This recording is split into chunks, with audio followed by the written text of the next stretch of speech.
Day 21. So what is your greatest takeaway so far?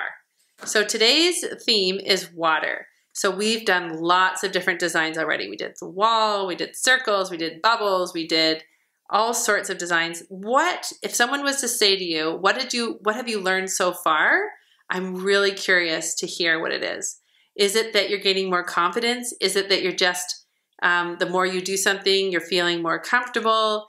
Is it that you are actually getting into routine? Because you know what they say about forming a habit. If you do something every day for 21 days, it becomes a habit. Is this something that you're really enjoying, you're looking forward to? Have you been translating some of these skills that you've learned onto your free motion quilting? Are you sitting down at your domestic machine or your long arm? Are you actually putting thread to fabric? I really want to hear.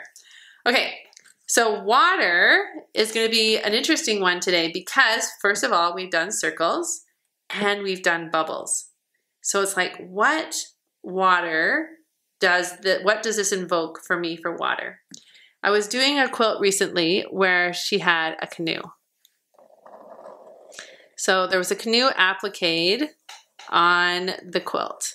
And so she had this line, she had this canoe. It was kind of a 3D feature to it. And so we had some of these like things in here, and I think there was a paddle maybe, and this was all appliqued. So, I can totally do this doodling, and then I can just kind of create this space in here. So here's a canoe, and then how do I want my water to look?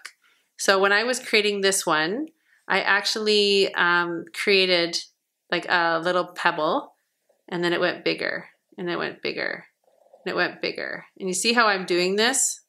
I can actually touch along there, or it doesn't have to touch, but sometimes it touches. And so I created this, when you put in the ripple effect, right? And so I can create that. And so this can just keep going around and around. And then look what's going to happen, because it's going to touch the canoe, right? And then what do? Do I hit the canoe and I travel along that space? So cool. Now this might be an odd scale. I might not choose to do that, but I'm just showing you there's different ways. Another thing you can do is you can actually create like ripples within that. So you can create different shapes in there. I'm not going to give too much away for the water. I did that quilt and she had all the provinces. It's on my, it will be on my YouTube for Client Corner, and it's all the provinces of Canada. And there's many scenes where there was water. And every one that I did, I used a different technique to create water. So I really want you to think about what that evokes for you and just allow yourself the opportunity to play around with water.